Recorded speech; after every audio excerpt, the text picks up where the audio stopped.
This makes so much sense to me.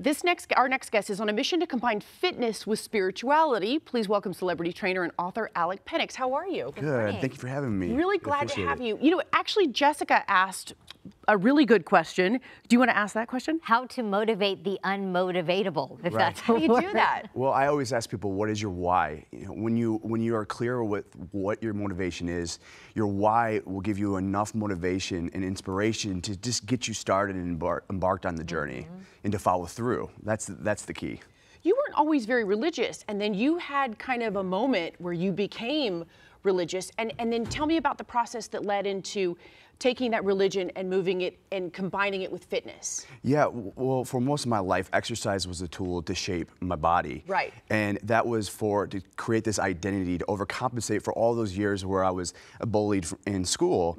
And I always felt unworthy and not loved. And so I created this image just to be accepted until one day where I found God, and that broke me out of my identity and into something new into my life. And I started once I started seeing my life change, I started implementing that with my clients, and I started seeing their life change. And then I realized that there's something special here. How did their life change? Well, it wasn't like something that where I was preaching to them. It was simply just, I was allowing me to express myself fully, like the light to come out of me. I was now accepting who I was as a person.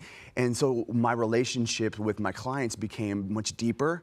And then I think they fed off that as well. So it was just something organic. You know what I like too is you are a celebrity trainer. You have many celebrities like Shawn Mendes and Derek and Julianne Hough, and there's more.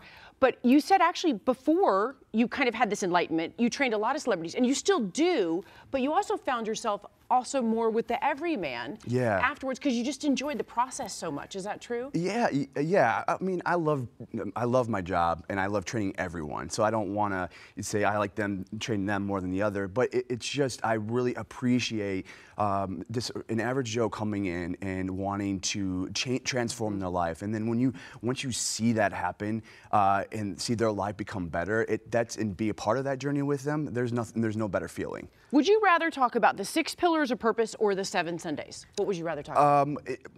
7 Sundays. Okay. Yeah.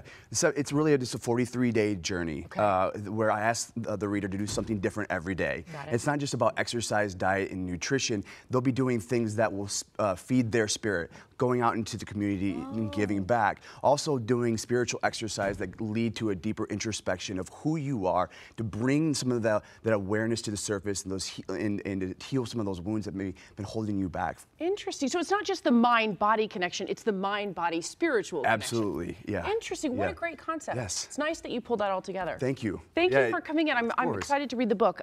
Alec's book, 7 Sundays, is out now. Good luck with that, and Happy New Year. Happy New Year. Thanks, Alec. Happy New Year. You too.